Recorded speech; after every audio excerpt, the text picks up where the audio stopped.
ایک دوسرے کے پاس حصے بھی جانا، اچھے سے اچھا کھانا بنا کے بھی جانا، خیال کرنا، خیرات کرنا، ایک دوسرے کی ہمدردی میں جانا، ایک دوسرے کی مدد میں جانا، یہ مہینہ ایک دوسرے کا خیال کرنے کا شہر المواسات ہے، ایک دوسرے کے خیال کرنے کا مہینہ ہے۔ وَشَهْرٌ يُزَادُ فِيهِ رِزْقُ الْمُؤْمِنِ، یہ بڑی خاص بات ہے۔ فرماتے ہیں کہ یہ ایک ایسا مہینہ ہے کہ اس میں مومن کا رزق بڑھ جاتا ہے۔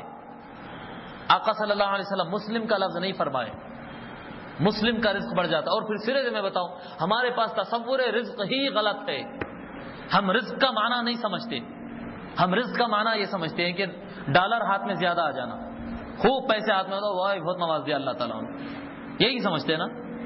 روایتوں میں آتا، میں بعض بزرگوں سے سنا، پڑھنے میں تو اب تک نہیں آیا لیکن بزرگوں سے سنا، اور یقیناً ہوں گا میں کیا پڑھا، میری حیثیت کیا پڑھا ہوں گا میں۔ بزرگ بتاتے ہیں کہ آقا صلی اللہ علیہ وسلم نے فرمایا ہے، بزرگوں سے سنا، میں پڑھا نہیں ہے، وہ فرماتے آقا صلی اللہ علیہ وسلم فرماتے ہیں کہ تیرا اپنا کپڑا وہی کپڑا ہے جو تو پہنا اور وہ پہنتے پہنتے تیرے آنگ پہ پھٹ گیا، اور تیرا مال وہی مال ہے جس کو تو کھایا اور ہضم ہو گیا، وہی تیرا مال ہے، باقی سب دوسروں کا ہے۔ تم زمین خریدتے وہ دوسروں کی ہو جاتی، مکان خریدتے وہ دوسروں کو ہو جاتے، بینک بیلنس رکھتے وہ رکھتے رکھتے آخری میں دوسروں، جو آپ کے استعمال میں آیا وہی آپ کا ہے، باقی سب تو دوسروں کا ہے۔ جی ہم رزق کیا سمجھتے؟ خوب پیسہ جمع ہو جانا، خوب کھانا پینا اندر آ جانا؟ نہیں، میں آپ کو بتاؤں، رزق اگر جسمانی صحت کے مطابق اگر آپ رزق کا معنی لیتے ہیں تو رزق کہتے ہیں جو غذا آپ کھائے اور آپ کے جسم کو لگی اور اس کی وجہ سے آپ کے جسم میں طاقت آ گئی، بس یہ رزق ہے۔ اور رزق یہ نوالے اور یہ روٹی یہی رزق نہیں ہے، یہ جو اندر جانے کے بعد جو آپ کے جسم میں خون بنتا ہے یا طاقت کا کام دیتا ہے، جو جان آپ کے جسم کو دیتی ہے، بس یہی رزق ہے، بس یہی رزق ہے۔ اب آپ بہت زیادہ کھانا کھائے، اچھا بھاری والا کھانا کھائے، مہنگا کھانا کھائے اور سب فضلہ بن کے نکل جا رہا، جی کو لگ نہیں رہا ہے، لوگ بریانیاں کھا رہے ہیں، بی پی کے بیمار ہیں، یہ رزق ہے؟ یہ بریانی کھا رہے ہیں، ڈاکٹر بول رہا مت کھاؤ، آپ کھا رہے ہیں، ارے اللہ دیا تو نہیں کھائیں گے، اللہ نہیں دیا تو اللہ دیا تو کھائیں گے، نہیں تو کیا کھائیں گے، ارے ڈاکٹر منع کرا تو کرا، اللہ اجازت دیا کھاؤ، یہ تو اللہ کا رزق ہے، حلال ہے، کھاؤ، یہ تم کو غذا بن رہا ہے، یہ اللہ کا دیا ہوا رزق نہیں ہے، یہ جا کر اندر بیماری پیدا کر رہا ہے، تو یہ بریانی رزق نہیں ہے، یہ گھی رزق نہیں ہے اگر تم کو نقصان دے رہی ہے۔ رزق اس کو کہیں گے کہ کھانے کے بعد وہ طاقت بنائے، اگر شوگر بنا رہی ہے، بی پی بنا رہی ہے، بدہضمی پیدا کر رہی ہے، قبض پیدا کر رہی ہے، تو پھر یہ رزق نہیں ہے۔ اب آپ کو بتاؤں، عام دنوں میں جتنا آدمی مضبوط اور کام کر سکتا ہے، مومن رمضان میں اس سے زیادہ طاقتور ہو جاتا ہے، باوجود اس کے کہ وہ کھانا نہیں کھاتا، دن بھر کھانا نہیں کھایا۔ اگر آپ عام دنوں کے اوقات میں دیکھیے، آپ اگر ناشتے کو اگر آپ کو عادت ہے 8 بجے ناشتہ کرنے کی اور 9 بجے 10 بج گئے 11 بج گئے تو یوں بیچے ہیں، لاغر ہو جاتا ہے، کیا بات ہے، وہ تھکان ہو گئی، کھانا نہیں کھا سکا یارو، بس ہاتھ نہیں ہو رہا میرا، ایک ٹائم کا نکل گیا، دوپہر کا وقت اگر گزرا تو اس کے نڈھال ہو جاتے۔ اس کے برخلاف رمضان میں آپ دن بھر کام کرتے رہے، یہ الگ بات ہے، سائیکولوجیکلی لوگ کمزور ہو جاتے ہیں، ارے میں کھانا نہیں کھایا، میرا ہاتھ نہیں ہو رہا، یہ ایک آپ اپنے اوپر لاگو کر لے رہے ہیں، بیماری کو آپ مسلط کر رہے ہیں، آپ بیمار نہیں ہیں۔ جیسا کہ مشہور واقعہ ہے نا، ایک مشہور قصہ ہے، واقعہ حقیقت ہے نہیں معلوم۔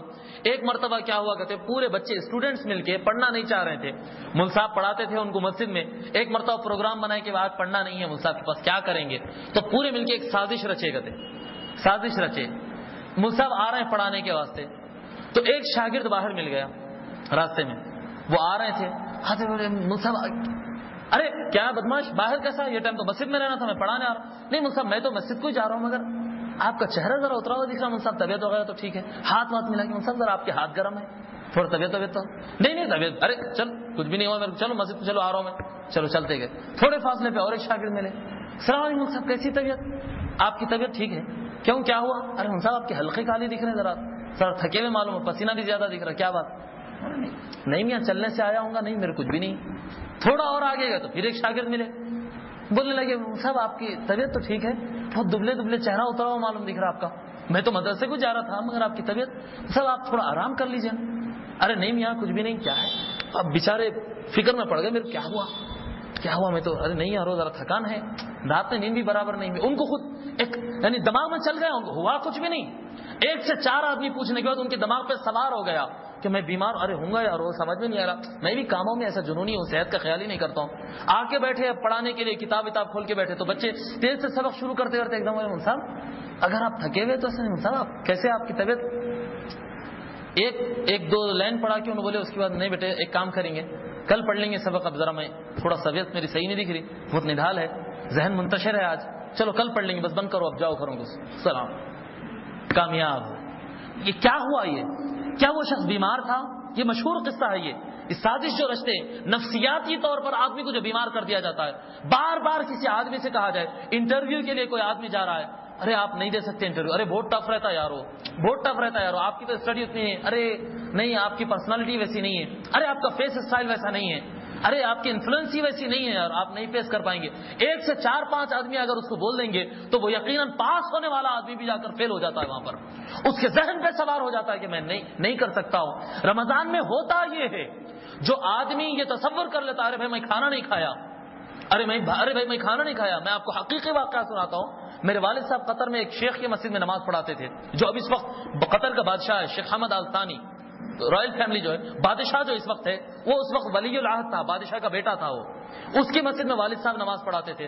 تو فجر کی نماز میں والد صاحب آیت الکرسی اور اس سے متصل ایک آیت لا اکراہ فی الدین، 2 آیت ذرا لمبی ہے، پون پیج پڑھ لیے پہلی رکعت میں. فجر کی نماز میں تو ایک پیج سے زیادہ ہی پڑھتے نا، تھوڑا پون صفحہ پڑھ لیے، دوسری رکعت میں تھوڑا کم پڑھے، اس کے بعد سلام پھیر دیے.